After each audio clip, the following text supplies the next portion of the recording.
Okay, let's talk about Fire in the Lake here. Right. So, I came into this with some questions to answer, and I think I came up with some of my answers about it. I still believe that this is one hell of an interesting system. As a game, it does provide something very interesting. There's one. Basically, I had two tracks that I attacked this series on.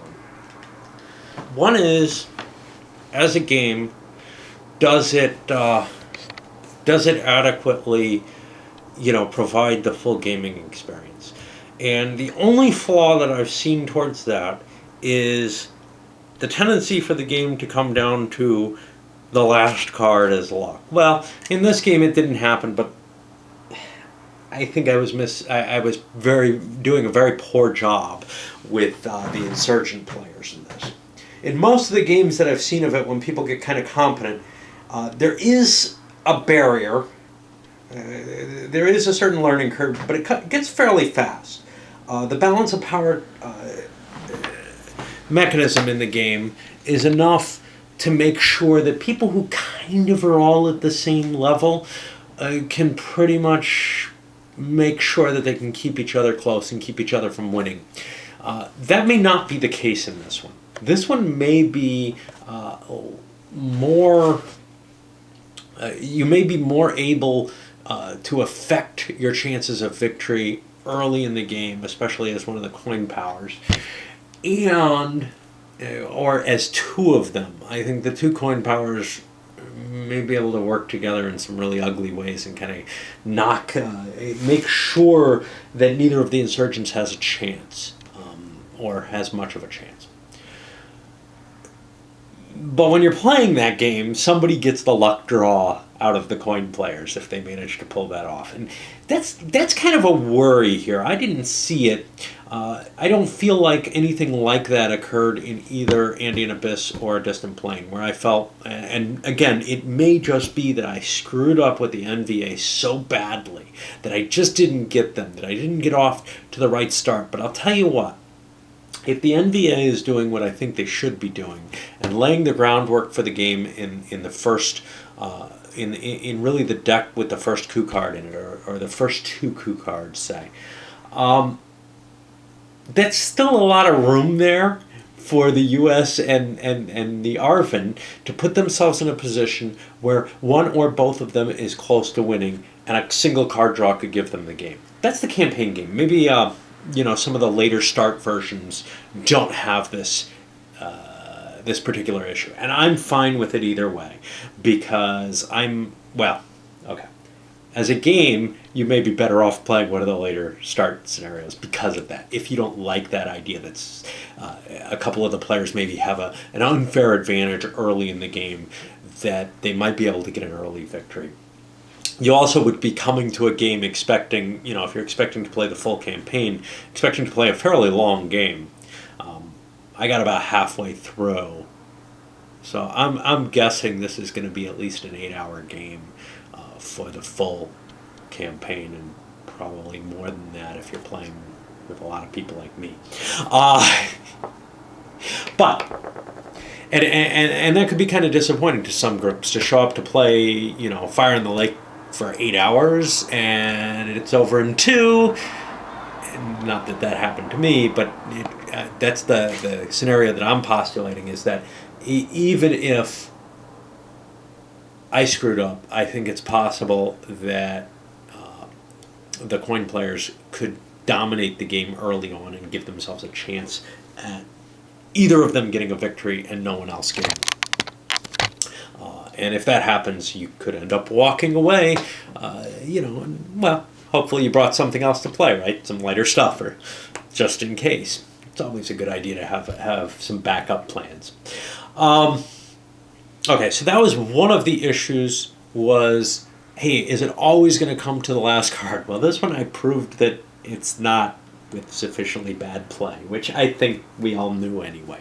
But I also think that it's quite possible that you can get to the position where somebody can win in a midpoint position in this game through a lucky draw again. You know, uh, the game I think is always going to end on a big luck event, and it's going to be kind of something singular. It's going to be I'm set up to take the lead, and the coup card comes up, and I've got a good card sitting there that gives me the first shot to kind of dominate the situation, take that lead, and then the coup card's going to be the next card coming out.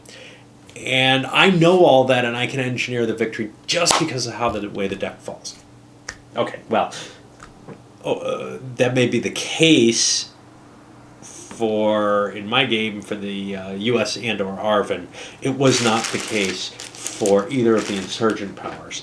And in my experience with the other games, it's always been that the other players are able to hold the leader down enough that they can't quite do that. This one may be the exception there. But whether it is or not, if it comes down to this closely played game, which comes down to a single event, like that last card draw, or if it comes down to a single event coming lucky when you're in a position as one of the two coin powers, both positioned kind of to win, and one of you gets the bonus out of it. Something feels a little cheap about that, and that is the thing that I'm worried about here. And I don't think this one answered my question in the negative.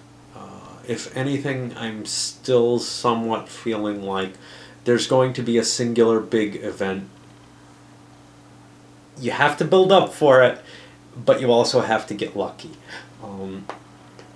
You probably can't stay at the top of the chart near your victory conditions for very long. So it's a matter of when the card ends up being drawn that will drive you over that edge. And if it comes down to the very last card, it's the guy who's doing the best at that point, in which case everybody's kind of balance of power situation is coming into play.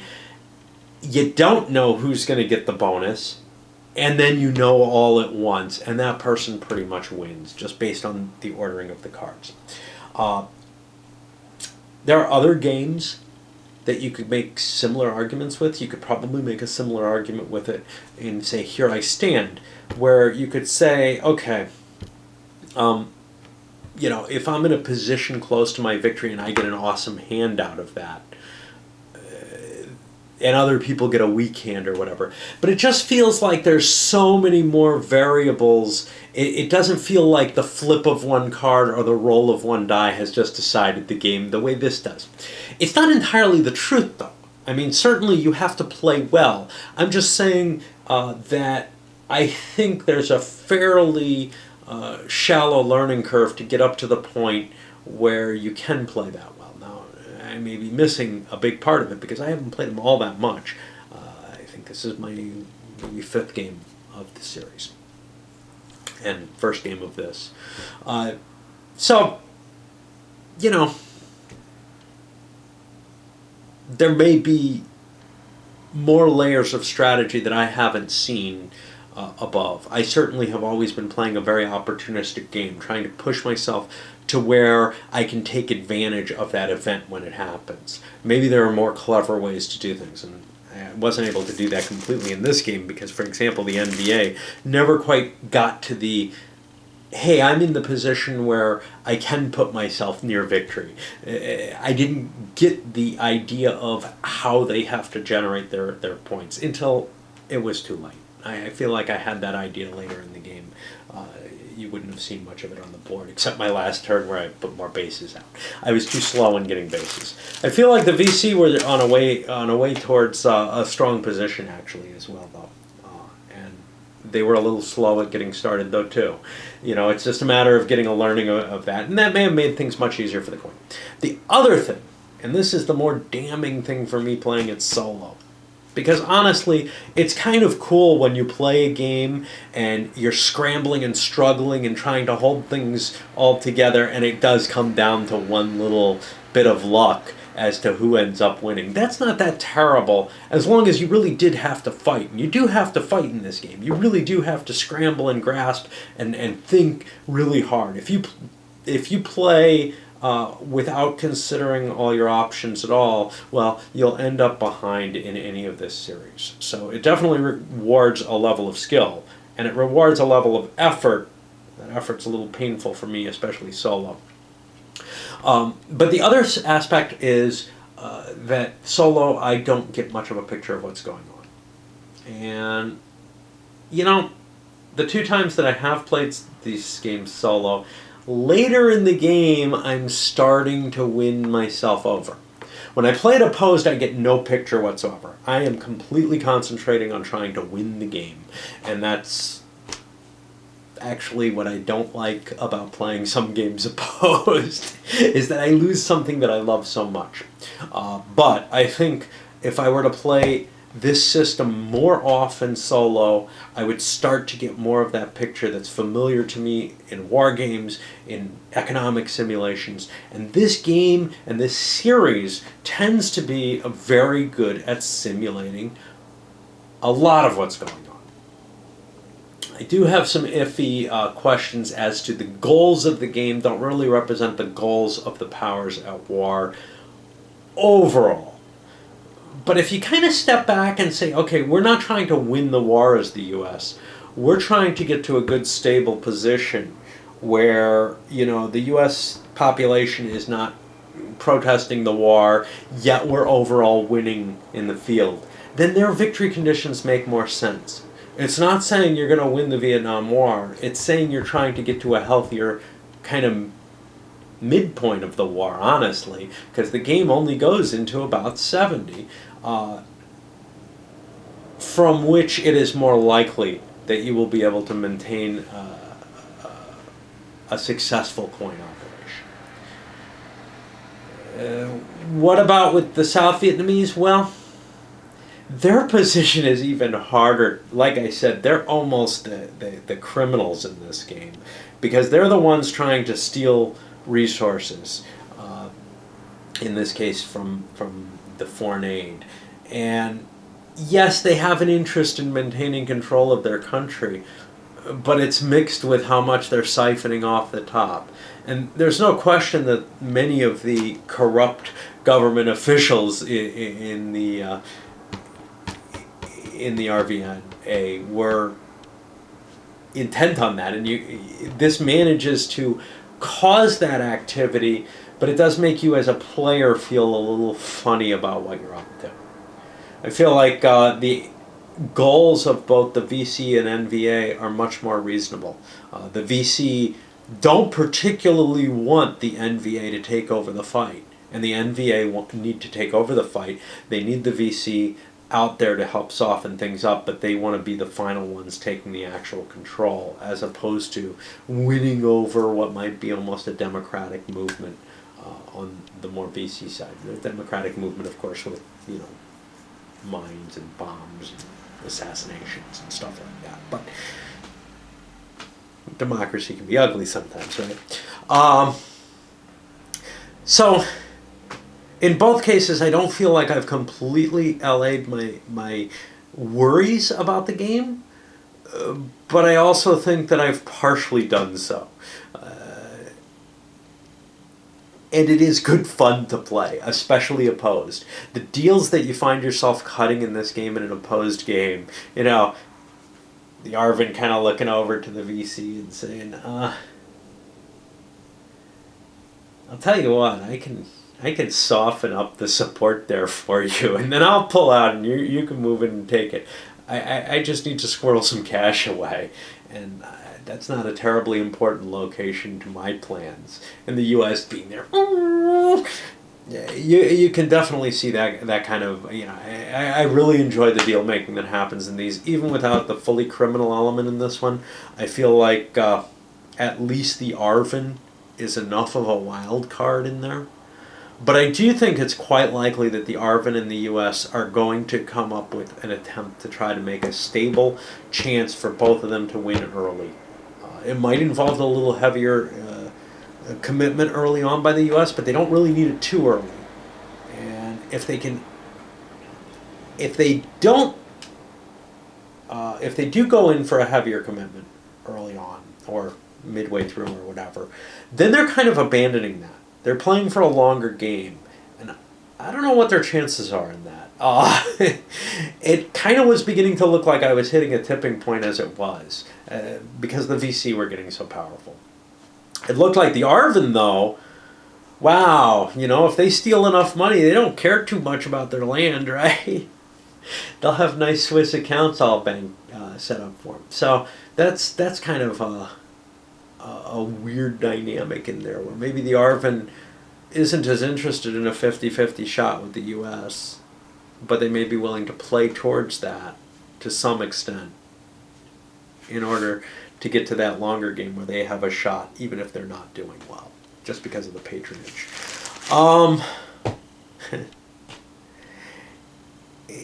I like the large event deck in this game. The fact that you don't know what events are going to come up, that's a really appealing feature. It makes the game more replayable, obviously, although you have a lot of scramble in any CDG type game like this. And I also don't feel like all the events are necessarily going to be triggered as events. The players are often usually more interested in what they can do on the ground. The first time playing the game, though, ooh, pretty shiny thing, got to do this. Okay, let's talk components a little bit. GMT went all out on this, with the exception of the dice. This is, one of their best produced games that I think I've seen in a lot of ways. The cards are... They seem to have settled on really decent cards in the last few things that I've seen. More flexible. People didn't like the hard cards. I agree with that. People didn't like the really flimsy cards from an earlier era. These are sturdy and flexible. You can shuffle them. You don't need to put them in sleeves. Kind of the perfect cards. Obviously, tons and tons of wooden cubes, especially because Arvin has its own, multiple, the police plus the military. That's pretty common in the series, though. And then a good steady, nice heavy-duty counters. Not a lot of counters in the game. The pawns, those are always helpful. Whew. Hardboard, outstanding quality. They've been doing these for a while. The armored box, of course. Trying to break the armored box. Tons and tons of play aids. One per player for the important stuff. Two bot ones that cover each player each. And it's important that everybody have everything available to them. So if you're playing this competitively as a two-player game, each person needs a bot sheet. Now, presumably maybe 3 of these bot sheets would be necessary, but in case you're playing a 3-player game with one bot, one person can do without temporarily. But everybody kind of needs one of these too, and they give you what everyone else might be doing, so that's very useful. This is more stuff for the random, for the bots and the solo game or whatever. You got the sequence of play aid, which has almost everything you need on here. It actually helps you find where the different locations are a little bit more easily than you would otherwise.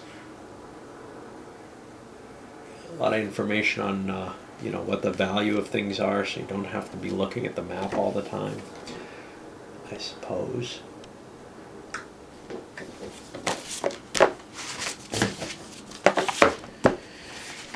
The rule book, hey, look at this. It's not glossy paper. Full color printing. Somebody pointed this out to me. It's not glossy. It would be great if they did all their games without glossy paper. I don't know. If this is just, hey, this is top of the line game, we're going to give it the good treatment.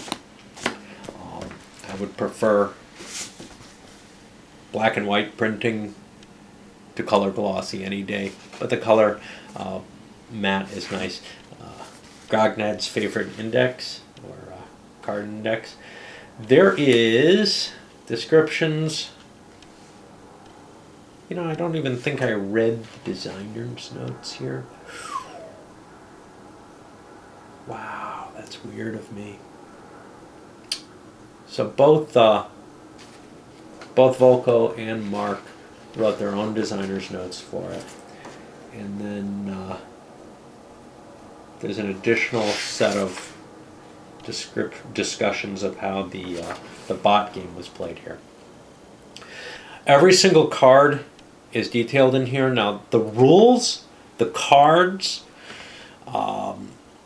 even the player aids, although sometimes you might walk away not because they're very sparse.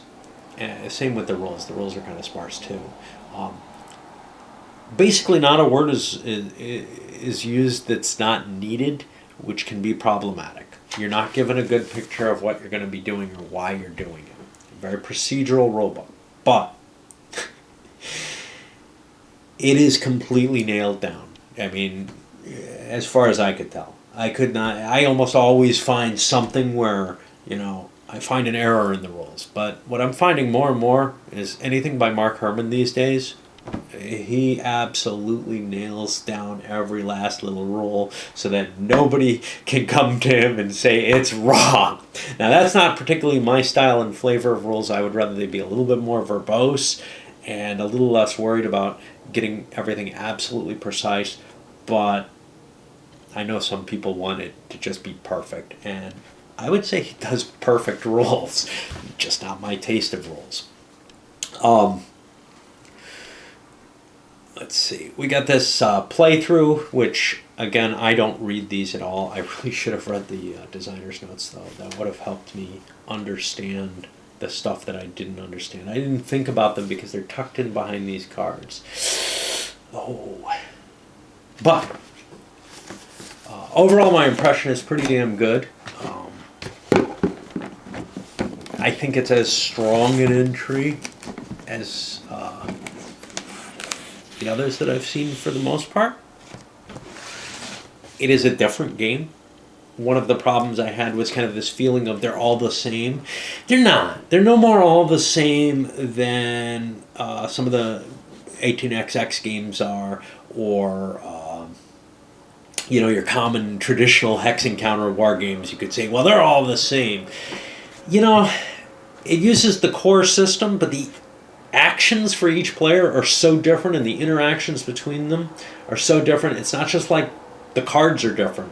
It's the actual things you can do and what the effects are is just so different that these are really significantly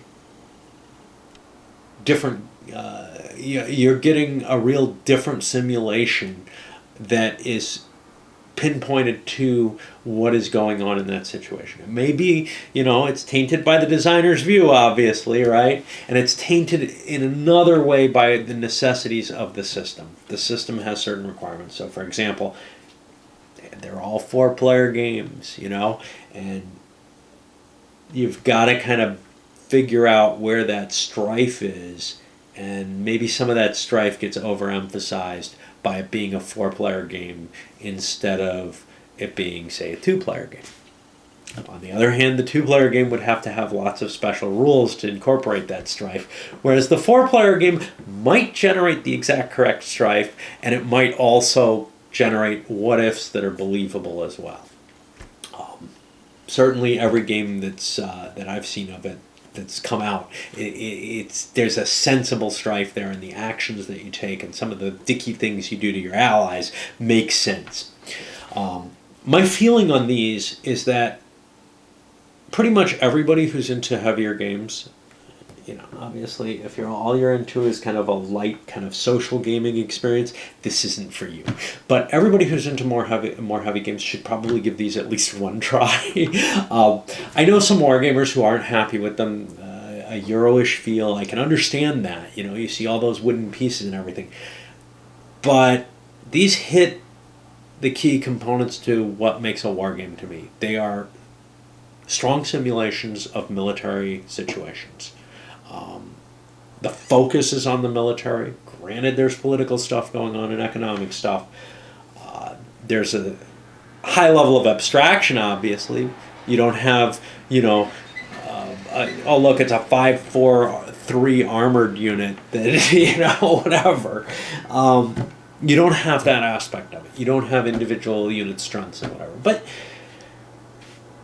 I'm not sure that those are necessary in most strategic games. You know, you pull out Hearts and Minds, and there are values, I believe, on the, if I recall correctly, on the counters, but they're all the same. You know, each nationality has the same values on almost all its counters. There are different kinds of assets. There are different kinds of assets here. They're represented in different ways. Is all. So it's definitely a war game, even if it doesn't necessarily look quite like one or feel like the actions you're taking are the things you're used to in a war game. But it's a war game of a type that I think is appealing to a broader segment of the gaming population than most war games would be. You're playing more of an area control game. You've got a couple of things you have to balance in a very Euro-ish sort of way in terms of your victory conditions. Now, you have much more influence on other players than you do in your common Euro. But Euros, some things that I call Euros at least, there's a lot of player interaction and ability to screw people over. So I would say this kind of sits in a place between those really heavy Euros, and I'm not going to say a light war game because this is not a light game. In fact, this one is probably the heaviest and hardest of the series. I've heard Cuba Libre is the best to start with, but that it's kind of weaker as a game. I would say this may be the deepest one as a game and the most complex one as a game from what little I've seen of it. However, you know, if you're used to the really heavy dominant species type games and such not, this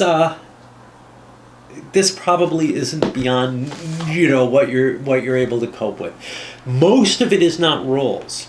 Most of the rules are baked into the cards or the player aids. You need to understand a couple of key,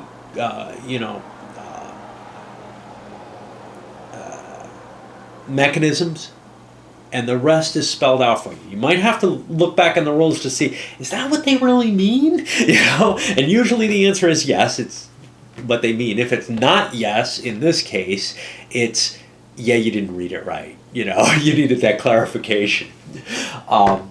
Yeah, this is, you know, whether or not,